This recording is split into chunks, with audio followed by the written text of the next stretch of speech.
Hello and welcome to Lighthouse. I'm Clif Braun and I want to be one of the first people to congratulate you on getting started.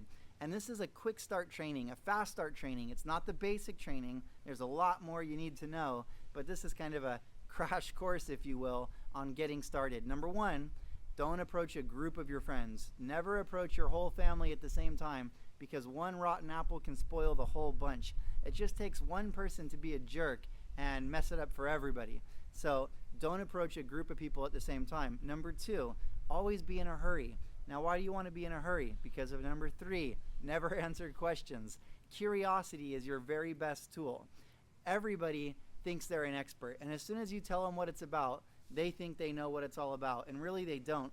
And so what happens is you're actually doing them a disservice, because now they won't come to the presentation, see the full opportunity, get the big picture, and get started. And so you're almost like robbing them of the opportunity of changing their life.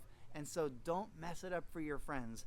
Be the commercial, not the movie. You want to say enough to get people interested, but don't say too much to where they think they're an expert and they don't want to come down. Really simple, okay? Next point. Come up with one sentence that makes everybody interested but doesn't give them too much information to bore them. You know, I'm working on a project. I met some really successful people. They're expanding here into the area. They asked me if I knew anybody. So the key is to say a little bit to a lot of people. You don't need 100 ways to invite 4 people. You need 4 ways to invite 100 people. Next point is just set appointments. You know, don't answer questions, set appointments. You know, sell the sizzle, not the steak. Once people get down and they see the presentation, then they can make up their mind with all the information of whether or not they want to do it. So those are the key points. And also be careful of the emotional roller coaster. You know, sometimes we get started and we're so excited, and then you get home and you talk to somebody and they go, oh, that's a pyramid. And all of a sudden you're like, oh, you know, and you're at the bottom of the emotional roller coaster. Then you talk to the next person and they're so excited. They're like, oh my God, I'm totally coming to that, you know. Actually, somebody at my work told me about it, but I hate that guy. And so would you take me to the next meeting? And now all of a sudden you're like, yeah, Clif Braun, nothing. I'm going to break every record in this company. And you're pumped. And then, you know, you get to the meeting and the person's not there. They didn't show up. And all of a sudden it's a scam and it doesn't work and you're super depressed. And it scares me to death that your opinion of the company depends on your early results. So be careful of that emotional roller coaster. Everybody goes through it.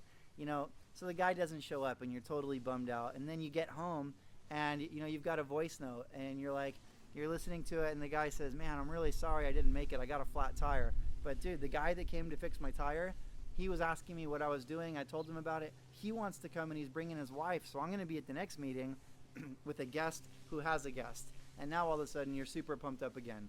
You know, I remember I had signed up my first 2 people and one person quit. And I was like, massive depression. I was like, oh my God, I just lost half my company.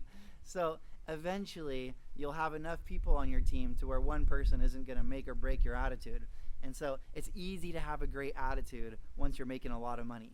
It's hard to have a great attitude when the shit hits the fan and people aren't showing up and, you know, somebody quits. But hey man, that's how it's going to be. You know, if it was easy, everybody would be rich. It's not easy to make money in any industry. If it was, everybody would be doing it. So you know what? It's going to be tough. I tell people it's almost like walking into a haunted house, being an entrepreneur. You know, if somebody walks into a haunted house and a guy jumps out from behind the sofa with a chainsaw, they freak out, they run out of the house and they say, man, that's not for me. Well, if you tell them, hey, guess what? There's a guy with a leather face on and a chainsaw behind the sofa, but don't worry, he can't hurt you. Then somebody walks into the haunted house, they get around the sofa, the guy jumps out, they go, whoa, ha ha ha, they told me about you. And it's not so bad. And they continue on.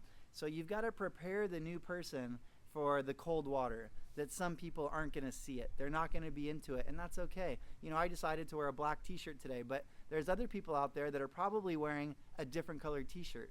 But I'm not going to fight with them today.